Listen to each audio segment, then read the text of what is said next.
Hello students, how are you. I hope आप सब बहुत अच्छे होंगे।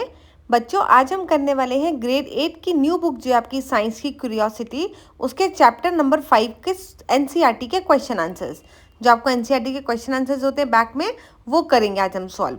आपका चैप्टर का नाम है एक्सप्लोरिंग फोर्सेस, और इस चैप्टर को ऑलरेडी मैंने एक्सप्लेन करके इसका वीडियो प्लेलिस्ट में जाके आप चेक कर सकते हैं, वहाँ पे अपलोड हो गया है। तो पूरा वीडियो मैंने एक ही वीडियो में मैंने पूरा चैप्टर आपको एक्सप्लेन किया है। तो अब क्वेश्चन आंसर्स करते हैं। Keep the curiosity alive. Match the item in column A with the items in column B. आपको दोनों को मैच करना है। सबसे पहला आपका आया मस्कुलर फोर्स। मस्कुलर फोर्स क्या होती है?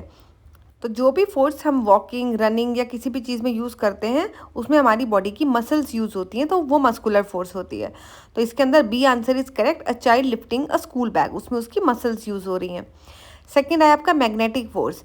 उसका आंसर है आपका E, a compass needle pointing north. तो आपकी जो मैग्नेटिक नीडल है उसके ऊपर मैग्नेटिक फोर्स लगती है एंड तब वो वर्क करती है। थर्ड आपका है frictional force. A cricket ball stopping on its own just before touching the boundary line. जैसे कि क्रिकेट बॉल को उन्होंने मारा तो वो जाके खुद से स्टॉप हो गई। क्यों हुई? क्योंकि उसके ऊपर फ्रिक्शनल फोर्स लग गई। नेक्स्ट आपका आता है gravitational force. A fruit falling from a tree. जब भी कोई चीज़ ऊपर से नीचे गिरती है तो अर्थ उसको अपनी तरफ अट्रैक्ट करती है, उसी को हम ग्रेविटेशनल फोर्स कहते हैं। फिफ्थ आई आपको electrostatic force. A balloon rubbed on a woollen cloth attracting the hair strands, तो वो इलेक्ट्रोस्टैटिक फोर्स हो गई। Now question 2, state whether the following statements are true और फॉल्स। आपको ट्रू फॉल्स बताना है। तो आपकी फर्स्ट स्टेटमेंट है, a force is always required to change the speed of motion of an object. Yes, तो दिस इज ट्रू। हमेशा force require होती है अगर हम किसी भी चीज़ का मोशन चेंज करना चाहते हैं। Second, due to friction the speed of the ball rolling on a flat ground increases. Friction की वजह से इंक्रीज होती है? नो, डिक्रीज होती है। तो this is false statement. Third is, there is no force between two charge object placed in a small distance apart. तो ये भी फॉल्स है। अगर दो चार्ज ऑब्जेक्ट्स हैं तो उनके बीच में इलेक्ट्रोस्टैटिक फोर्स होगी। ठीक है ना। Question 3, two balloons rubbed with a woollen cloth are brought near each other, what would happen and why. अगर आपने दो बलून्स को रब किया आपके वुलन क्लॉथ के साथ और दोनों को सेम वुलन क्लॉथ से रब किया तो दोनों में सेम चार्ज आ जाएगा, तो वो एक दूसरे को रिपेल करेंगे। So they will repel each other because both acquire similar charges and like charges always repel each other. Clear. Question 4, when you drop a coin in a glass of water, it sinks. But when you place a bigger wooden block in water, it floats. Explain. अब वो कह रहे हैं जब आप एक coin डालते हो ग्लास ऑफ वाटर में तो वो नीचे जाके बैठ जाता है, सिंक कर जाता है। लेकिन वहीं आप कोई वुडन का ब्लॉक लेते हो तो वो ऊपर फ्लोट करता है। क्यों? Coin sinks but wooden block floats. A coin sinks because its density is greater than that of water. So, gravitational force is greater than the buoyant force. A wooden block floats because its density is less than water. So, the buoyant force balances or exceeds the gravitational force. तो जो coin है उसकी density ज़्यादा है। अगर उसकी density ज़्यादा है मतलब उसका मास ज़्यादा है, तो वो उसके ऊपर ग्रेविटेशनल फोर्स ज़्यादा एक्ट करेगी। तो इस केस में अपथ्रस्ट कम बॉइंट फोर्स से ज़्यादा आपका ग्रेविटेशनल फोर्स ज़्यादा हो जाएगी और कॉइन सिंक कर जाएगा। लेकिन वुडन ब्लॉक के केस में क्या है, उसकी डेंसिटी कम है तो उसके ऊपर ग्रेविटेशनल फोर्स आपको पता ही है, मास के अकॉर्डिंग वर्क करती है। अगर कम है तो ग्रेविटेशनल फोर्स उसमें कम होगी, लेकिन उसमें फिर बॉइंट फोर्स जो है बैलेंस कर जाएगी आपकी ग्रेविटेशनल फोर्स को, और उस केस में वो सिंक करता रहे, फ्लोट करता रहेगा ऊपर। Now question 5, if a ball is thrown upward, it slow down, stop momentarily and then falls back to the ground. Name the forces acting on the ball and specify their directions. वो कह रहे हैं जब आप ball को vertically upward उछालते हो तो वो पहले तो जाती है ऊपर, ठीक है, फुल फोर्स के साथ, फिर उसकी स्पीड थोड़ी डिक्रीज हो जाती है, फिर एक जगह पे आके वो हल्का रुक जाती है और फिर वो नीचे की तरफ गिरती है और उसकी स्पीड इंक्रीज हो जाती है। तो उस पर कौन कौन सी फोर्सेस लग रही है? तो जब बॉल को हमने ऊपर की तरफ फेंका तो हमने कुछ फोर्स उस पर अप्लाई करी। जो अप्लाइड फोर्स है वो अपवर्ड डायरेक्शन में लगी, लेकिन जो ग्रेविटेशनल फोर्स है वो नीचे की तरफ लगी, राइट। अब जब उसको ऊपर वो रुक गई तब उसके ऊपर ग्रेविटेशनल फोर्स लग रही थी डाउनवर्ड डायरेक्शन में, ठीक। अब जब वो नीचे की तरफ आ रही थी तब भी उस पर ग्रेविटी लग रही थी या फिर ग्रेविटेशनल फोर्स लग रही थी डाउनवर्ड डायरेक्शन में, जिससे उसकी स्पीड हो गई इंक्रीज। तो ये वाली सारी फोर्सेज जो है वो बॉल पे लग रही थी।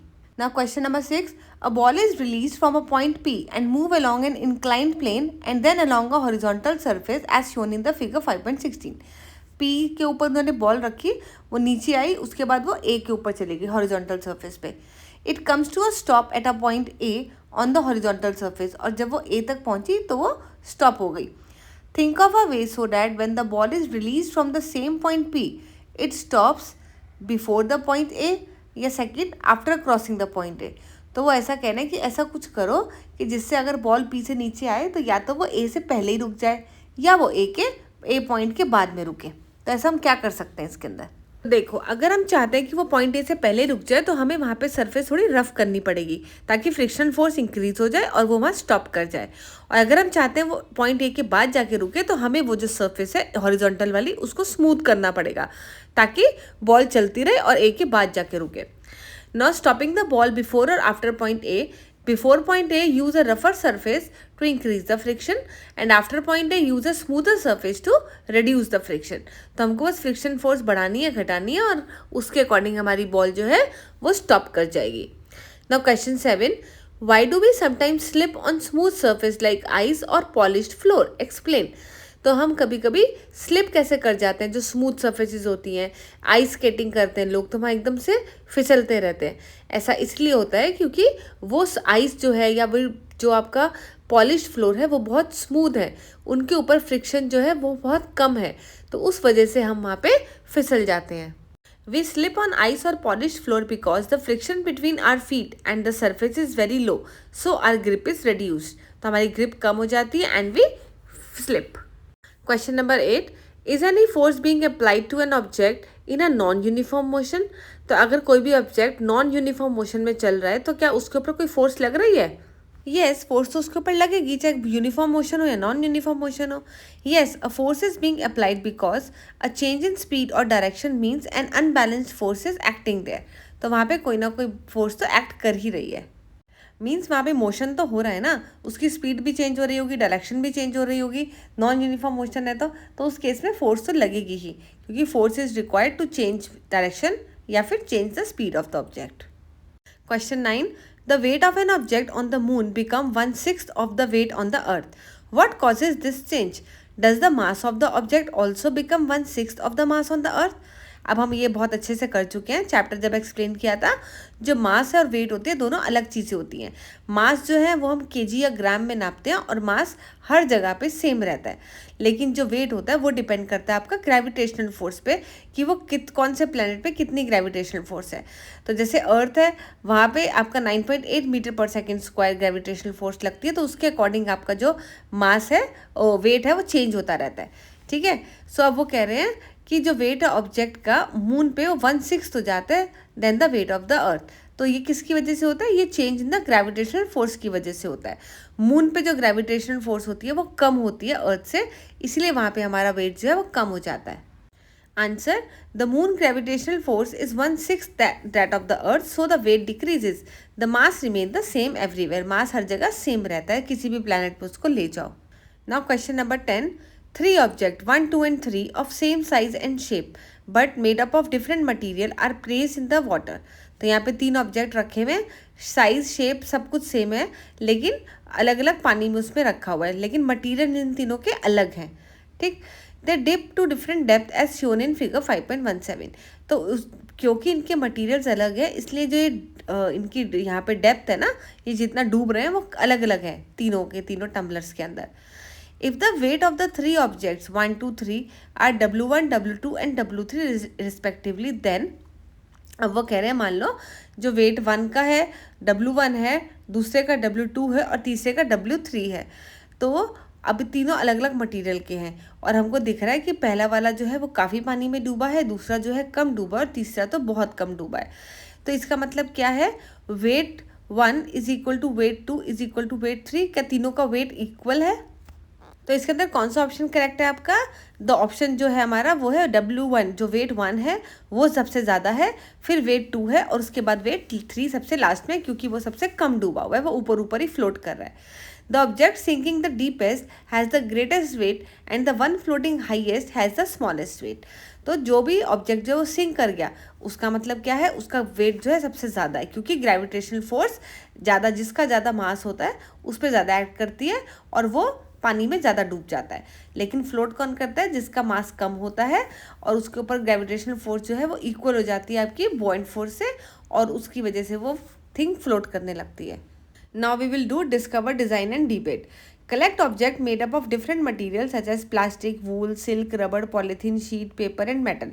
Rub one material with another and check if it attracts the small pieces of paper or not. That is, whether it gets charged or not.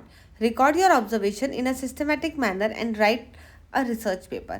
वो कह रहे हैं आपको ये सारे ऑब्जेक्ट्स लिखे हैं वो सब कलेक्ट करने हैं और फिर उनको चार्ज करके देखना है कि उनसे चार्ज करना है अपने स्केल या किसी भी चीज़ को और फिर बताना है कि उससे क्या वो पेपर्स जो है नीचे पड़े वो अट्रैक्ट हो रहे हैं कि नहीं। तो देखो जो प्लास्टिक एंड वूल है इट अट्रैक्ट्स द पेपर, वो चार्ज हो जाएगा। अगर आप प्लास्टिक को वूल के साथ रब करोगे तो वो चार्ज हो जाएगा। उसी तरीके से आप रबर और सिल्क को जब करोगे रब तो वो भी अट्रैक्ट करेगा पेपर, वो भी चार्ज हो जाएगा। ग्लास और सिल्क भी अट्रैक्ट हो जाएगा। Metal and wool no effect, क्योंकि वो डिस्चार्ज बहुत ईजिली हो जाएगा जो मेटल होता है ना। पेपर प्लस प्लास्टिक, अगर आप पेपर को प्लास्टिक के साथ ही करोगे तो उसका कोई इफेक्ट नहीं आएगा, लेकिन जब आप पॉलीथीन को वूल से करोगे तो वो अट्रैक्ट कर लेंगे पेपर को। अब कंक्लूजन क्या है? Some material acquire static charge when rub together depending on their position in the triboelectric series. Insulators like plastic, rubber hold charges. Conductor like metals lose them quickly. तो इसीलिए हमारी कुछ चीज़ें चार्ज हो जाएंगी और कुछ चीज़ें चार्ज नहीं होंगी। क्वेश्चन 2 है आपका, imagine a scenario where the gravity disappear, develop a story, create a cartoon strip to present your story. तो वो कह रहे हैं ऐसा कुछ सिनेरियो बताओ जहाँ पे ग्रेविटी होती नहीं है। तो अब आप क्या बना सकते हो? If the gravity vanished, people, animal, water and even air molecule would start floating into the space. Building would fall apart, oceans would escape into the sky, and breathing would become impossible without containment. Life would have to move inside sealed, rotating habitat to stimulate the artificial gravity. तो मतलब अगर gravity नहीं होगी ना, तो जैसे space है वहाँ पे ग्रेविटी नहीं है तो वहाँ पे हर चीज़ उड़ती रहती है। वहाँ टूथपेस्ट भी आप निकालते हो ना तो वो ब्रश की जगह घूमता ही रहता है, तो बहुत दिक्कतें होती हैं। तो अगर ग्रेविटी यहाँ पर भी नहीं होगी तो हम सब भी फ्लोट ही करते रहेंगे, ठीक है। लाइफ भी बहुत मुश्किल हो जाएगी क्योंकि हम एयर ब्रीथ भी नहीं कर पाएंगे। एयर भी फ्लोट कर रही, तुम भी फ्लोट कर रहे हो, तो बहुत सारी प्रॉब्लम्स आएंगी। Question number 3, organise a discussion in your class on the topic friction, a necessity or a problem. Make a note of the discussion and state whether the friction is necessity and when it is a problem.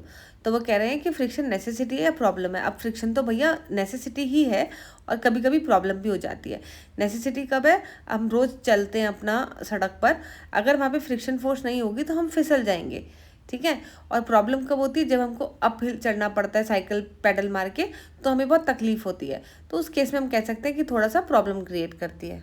तो necessity कब है? It help us walk without slipping, it allow vehicles to move on the road, it enable writing with pen or pencil, it hold nails and screws in the place. तो ये सब चीज़ें friction की वजह से होती हैं। प्रॉब्लम क्या हो सकता है? It causes wear and tear of the machinery, it produce unwanted heat and energy loss. अगर ज़्यादा मशीन के अंदर फ्रिक्शन हो जाता है तो उसका वो ख़राब हो जाती है। दूसरा, उसमें बहुत हीट एनर्जी पैदा हो जाती है अगर फ्रिक्शन होता है। नेक्स्ट आपका, it slows down the moving vehicle unnecessarily. तो कोई भी अगर व्हीकल तेज चल रहा है और धीरे धीरे, लेकिन अगर आप उसे स्पीड नहीं देंगे तो वो फ्रिक्शन की वजह से कम हो जाएगा ना। कंक्लूजन क्या है? Friction is both essential for everyday life and a hindrance in machines, so in technology we try to reduce it only where it is a problem. तो हम फ्रिक्शन को रिड्यूस वहीं पे करने की कोशिश करते हैं जहाँ वो प्रॉब्लम क्रिएट करती है, बाकी हर जगह फ्रिक्शन एक नेसेसिटी ही है। Next question, make your own spring balance with the help of your teacher and calibrate it using standard weights. Now measure the weights of different objects and calculate the ratio of the weight and the mass of different objects. Do you observe a pattern? अब वो कह रहे हैं आप खुद ही एक spring balance बनाओ और उससे फिर वेट को मेजर करो और मास को मेजर करो। तो आप अपना एक स्प्रिंग बैलेंस बना लो और उसमें आपका एक्सपेक्टेड रिजल्ट क्या आएगा बच्चों? Ratio of the weight to mass is equal to 9.8 newton per kg of the earth. आपको पता है ना उसका फॉर्मूला, मैंने चैप्टर जब एक्सप्लेन किया था तब बताया था। स्मॉल वेरिएशंस में occur due to the calibration error और लोकल ग्रेविटी डिफरेंसेस। तो वो कह रहे हैं थोड़े बहुत वेरिएशन आ सकते हैं अगर आपने कैलिब्रेशन ठीक से नहीं किया, मतलब वहाँ पे मार्किंग ठीक से नहीं करी, या लोकल ग्रेविटी डिफरेंसेस की वजह से। Now next question, an electroscope is a device which can determine whether an object is electrically charged. You can make your own electroscope in your class with the help of your teacher. Test the device. Explore in what other ways you may use this electroscope. तो वो कह रहे हैं कि electroscope आप अपनी teacher की help से बनाओ और देखो कि आप और किस किस चीज़ों में इस इलेक्ट्रोस्कोप को यूज़ कर सकते हो। तो इन्होंने कैसे बनाया है? यहाँ पे इन्होंने कॉपर वायर लिया है, पहले तो इन्होंने टब वो लिया जार और उसके अंदर डाल दिया स्ट्रॉ, उसको लिड से बंद कर दिया है। और उसके अंदर एक एल्यूमिनियम फॉइल टांग दी है, राइट, और स्ट्रॉ के ऊपर इन्होंने कॉपर वायर टांग दी है। तो इसमें आपने ऑब्जर्वेशंस किया आपकी, when a charge object is brought near the aluminium leave spread apart due to the repulsion of like charges, different material show different charging abilities. तो वो कह रहे हैं जब भी आप कोई चार्ज ऑब्जेक्ट को लेकर आते हो, एल्यूमिनियम लीव्स जो होती हैं वो स्प्रेड हो जाती हैं, ठीक है ना, एक दूसरे से दूर चली जाती है due to the repulsion of like charges. अब इस यूज़ क्या कर सकते हो आप इस इलेक्ट्रोस्कोप से, detect the presence of static charges, आप देख सकते हो कि स्टैटिक चार्जेस किसी चीज़ में प्रेजेंट है या नहीं। Compare the magnitude of the charges qualitatively, magnitude दे सकते हो, मतलब कितनी पावर है उस चार्ज में। Identify the type of charge, positive है या फिर negative, by testing against a known charge object. तो अगर आपको किसी एक ऑब्जेक्ट का पता है क्या चार्ज है, तो उससे आप टेस्ट कर सकते हो कि दूसरे ऑब्जेक्ट का चार्ज क्या है, पॉजिटिव या फिर नेगेटिव। तो बच्चों एनसीईआरटी के क्वेश्चन आंसर्स इसी के साथ ख़त्म होते हैं। इसके बाद मैं आपको एक चैप्टर के नोट्स या एमसीक्यूज़ वगैरह देने की कोशिश करती हूँ, ठीक है। आप बाकी सारी वीडियोस देख लेना जाके प्लेलिस्ट में, और हर बात पूछा मत करो मैम ये वाला वीडियो नहीं डाला, सारे वीडियोस डाल रखे हैं मैंने, चैप्टर 7 तक आपके सब वीडियोज़ हैं, बस चैप्टर 6 नहीं है अभी, वो मैं बाद में डाल देती हूँ। चलो शेयर करना, लाइक करना और सब्सक्राइब करना। Till then take care, stay aware, bye bye.